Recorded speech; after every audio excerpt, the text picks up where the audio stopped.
बहुत ज़्यादा था, बहुत मेहनत करके तैर कर वहाँ पहुँचे। वहाँ जब पहुँचे तो देखा तो एक साधु सुबह सुबह ब्रह्म मुहूर्त में नदी में स्नान करके पीठ सूरज की ओर करके और बाल छिटका के पीछे लटका के सुखा रहा था। साधु ने कहा, मूर्खदास आइए।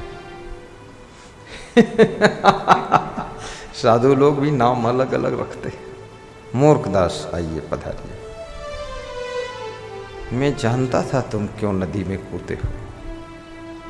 जिस लिए तुम नदी में कूदे हो, यहाँ ये साधु है, स्त्री नहीं। वो शर्मिंदा हुआ, पैर छुआ महात्मा के, क्षमा मांगा। महात्मा ने कहा, तुम काम वासना में अंधे हो, मैं जटाधारी साधु हूँ। सुबह स्नान किया था, ठंडी लगी थी, सूर्य की धूप में पीठ सुखा रहा था, बाल सुखा रहा था। तुम मुझे देख करके समझे स्त्री है, वहां जाऊं, बहुत बड़ी गलती है। जिसको साधु में भी स्त्री दिखाई दे, हथनी में पत्नी दिखाई दे, और जिसको पड़वा में पुरुष दिखाई दे, बहुत नालायक लोग हैं। इतना भ्रष्ट लोग हैं। इनको कहते हैं कामांध। कामांध हो, लोभांध, कामांध, क्रोधांध।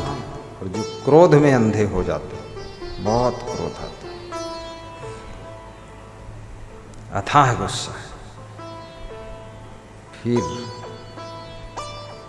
किससे बात लड़ाना चाहिए कि नहीं लड़ाना चाहिए, सब मान मर्यादा कर्तव्य सब भूल जाता है और सबसे भिड़ जाना है।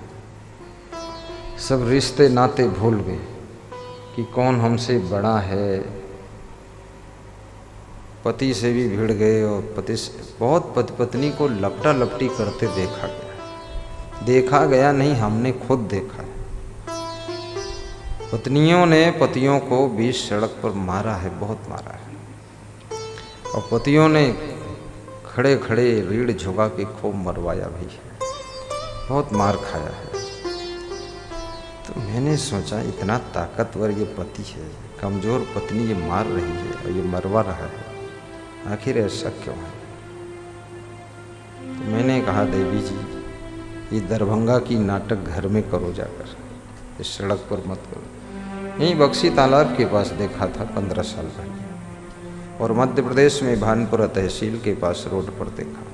तो पुलिस गाड़ी थी, एक तो बड़ा झंझट रहता रोडों में, भीड़ ने मैं रुकना चाहता था और डबटता उस औरत को भी और पति को भी कि ये सब क्या कर रहे हो। ना कोई पुरुष में सुख है, ना कोई स्त्री में सुख है, भूल है ये। भूल कैसे मिटेगी। एक साधु है, ब्रह्मचारी है, योगी है, संत है, जीवन में स्त्री को छूता भी नहीं है, हमेशा हंसता रहता, खुश रहता है। स्त्री में सुख कहाँ।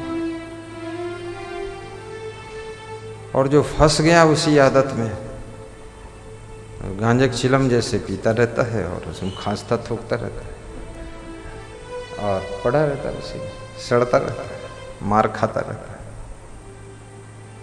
इसमें कहाँ सुख है। सुख होता तो राजा भरथरी को एक रानी में सुख मिल जाता, दूसरी लाना पड़ा, तीसरी, 10-20 और होंगी रखेल भगेल, उसके बाद खुद भागे तब सुख मिला।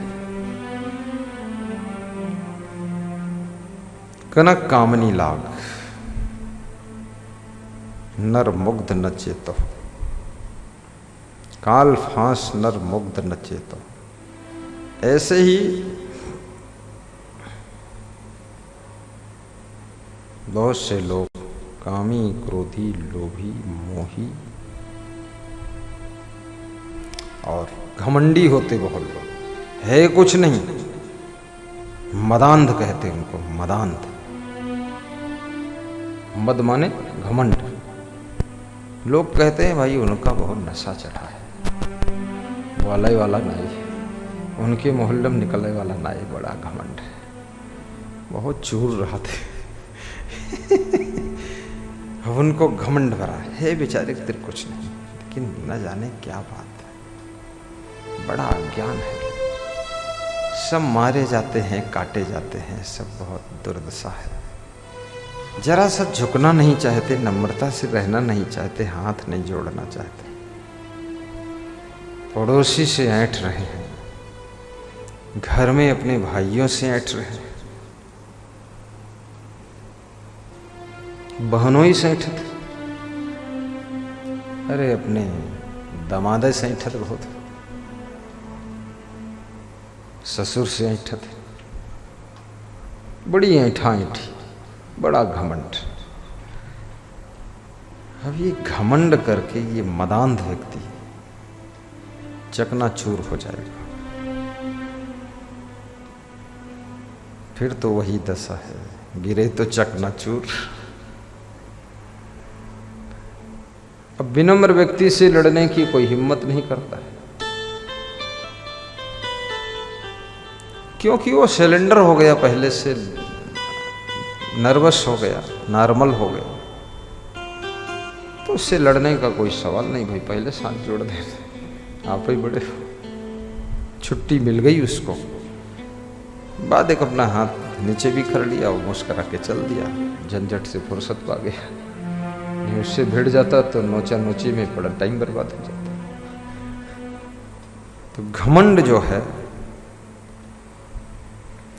ये मनुष्य को मदांध बना देता है। घमंड ऐसा नहीं है कि आपके पास धन ज़्यादा है तो घमंड होगा, या आपका मकान अच्छा तो घमंड होगा, नहीं, ऐसा कुछ नहीं। आपके पास गाड़ी अच्छी तो घमंड होगा। जो विवेकवान है, विचारवान है, चलो आपके पास, हमारे पास 2 गाड़ी हैं, 4 गाड़ी हैं, 10 होंगी, लेकिन एक वो भी है जिनके गाड़ी की कंपनी है, लाखों गाड़ी बनाकर बेच चुके, और जहां देखो तहां हाथ जोड़े खड़े हैं। लगता है इससे बड़ा बुद्धू कोई नहीं, बहुत बुद्धिमान आदमी, और हाथ जोड़ रहा है उस आदमी की जगह साइकिलों चला कर रहे हैं। आप रतन टाटा को देख लीजिए, कितना वो सरल और विनम्र, उसका कहूँ वहीं ठकड़ नहीं उसका। और एलन मस्क, आज एक संत बता रहा था, अनुभव दास, दुनिया का सबसे धनवान व्यक्ति एलन मस्क। टेस्ला नाम की गाड़ी उसकी, टेक्सला है या टेस्ला है पता नहीं, और बहुत कुछ करता होगा, पता नहीं क्या क्या करता है, लेकिन दुनिया का सबसे धनवान, यानी हिंदुस्तान का धनवान नहीं, दुनिया, पृथ्वी पर जितने लोग उसमें सबसे। और वो हंसता कैसे है, जैसे रमेश हंसता हमारा जी, बस कोई देखे अगर बताए ना कि एलन मस्क है तो लगी कोई बौखल बैठा, बौड़म है, ऐसे बांगड़ू आदमी खीसे करे, महाबुद्धिमान। तो मैंने सोचा ये बहुत बहुत बुद्धिमान लोग हैं संसार में, ये साधु बनता, गुरु बनता तो संत मंडली को चलाता, बहुत अच्छा रहता। फिर मेरे विचार आया, संत मंडली तो भले ये दुनिया का धनवान है, पर तो साधु इसके छक्के छोड़ा जरूर देते। हाँ, मुकेश अंबानी भी छोड़ के आश्रम भागता जरूर, क्योंकि साधु से पाला पड़ जाए, राण साण सन्यासी, इनसे बचे सो सेवई काशी, बहुत खतरनाक है। क्योंकि वो ड्यूटी लगाएगा भंडार में कि आज तुम भोजन बनाओगे, और दोपहर में पता चलेगा वो तो सिरदर्द के कारण पहुड़ा है, लेटा है, उठबे नहीं कर, गवा नहीं है, तुम भंडारा भेज रहे हो, उधर जाओ, इधर ही पहुड़ा।